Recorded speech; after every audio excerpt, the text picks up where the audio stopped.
নমস্কার বন্ধুরা, কি কিচেনে আপনাদের সবাইকে স্বাগতম। তো আমি আজকে বানাবো দোকানের মতো ভাজির রেসিপি। সবজিগুলো কেটে আমি আগে থেকে ধুয়ে রেখেছি। গ্যাসে আমি একটা লোহার কড়াই বসিয়ে দিলাম।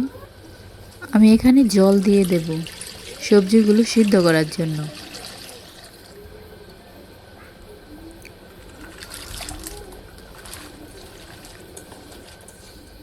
এবার আমি সিদ্ধ হওয়ার জন্য লবণ দিয়ে দেব।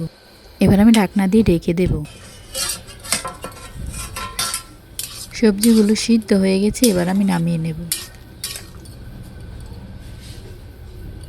এবার গ্যাসে একটা লোহার কড়াই বসিয়ে দিলাম। ভাজিটা রান্নার জন্য আমি তেল দিয়ে দেব। আমার তেলটা গরম হয়ে গেলে এখানে আমি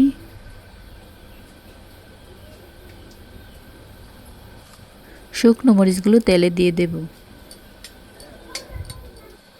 এর সাথে তেজপাতা, দারচিনি, এলাচ দিয়ে দেব।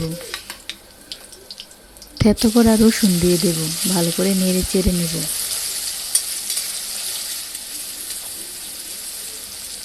এখানে আমি লবণ দিয়ে দেব। পরিমাণ মতো হলুদ গুঁড়ো দিয়ে দেব।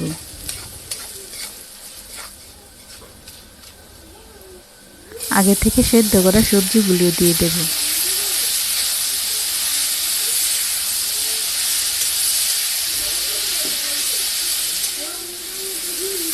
এখানে আমি শুকনো মরিচের গুঁড়ো দিয়ে দেব। একসাথে ভালো করে মিশিয়ে নেব। সামান্য পরিমাণ একটু চিনি দিয়ে দেব।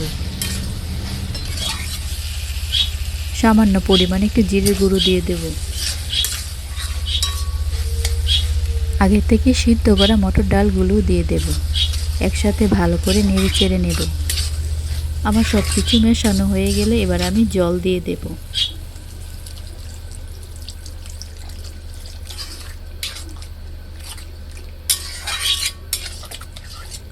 জল দিয়ে ভালো করে কষিয়ে নেব। পাঁচফোড়ন দেওয়ার জন্য এবার আমি নামিয়ে নেব। ফোড়নের জন্য সামান্য পরিমাণ তেল দিয়ে দেব। এখানে আমি পাঁচফোড়ন দিয়ে দেব।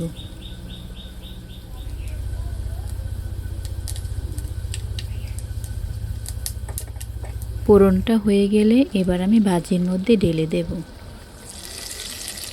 ভালো করে নেড়ে চেড়ে মিশিয়ে নেব।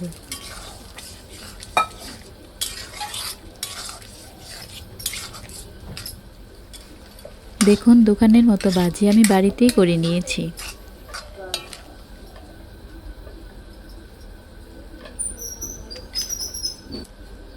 আমার ভাজিটা পুরো দোকানের মতোই হয়েছে। ভিডিওটা যদি ভালো লেগে থাকে লাইক এবং চ্যানেলটাকে সাবস্ক্রাইব করে রাখবেন।